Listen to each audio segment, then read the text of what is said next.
یکی از اصطلاحات مهمی که امروز سرش بحث میکنیم اصطلاح تحریف است. تحریف، کلمه تحریف است.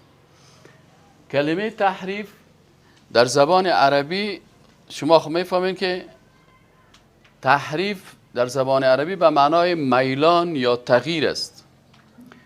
مثلا یک نفر از یک جهت به طرف دیگه میل میکنه، این رو تحریف میگن در زبان.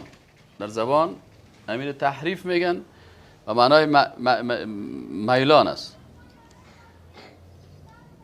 مثلا میگن عرب ها یحرف القلوب ای یمیلها، قلب ها را تغییر میده از یک جهت به جهت دیگه، او را میلان میده به او طرف.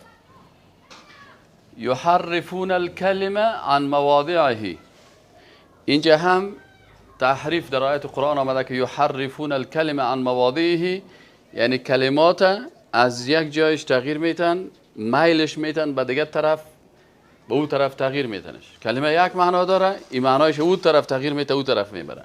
پس از نگاه لغوی تحریف به معنای چی است؟ به معنای تبدیلی، به معنای میلان، به این معنا هست. و تحریف در اصطلاح شریعت اسلامی که علمایی را استعمال میکنن، این تحریف تعریف میکنن، میگن که تحریف برگردانیدن سخن از طریق درست و طریق غلط.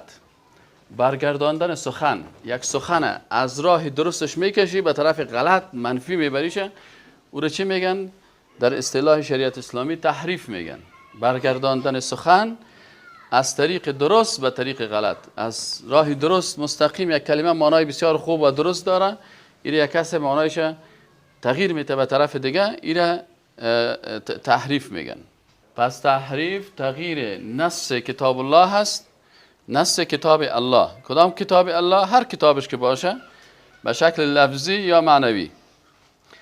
تحریفات امی قسم منظورش تعریفات علما زیاد کردن، خب هدف کلش اینمی در این نقطه میچرخه که تحریف عبارت از تغییر دادن لفظ و یا تغییر دادن معنای کلام الله می باشه که این یک کسی یا قصدن میکنه کافر و بیدین است و یا سهوا میکنه مسلمان جاهل است، بیخبر از دین است، خودش نمیفهمه، از پیشش تحریف صورت میگیره و کسایی که باز از این جاهلا پیروی میکنه او هم در امت یک بدبختی مبتلا میشه.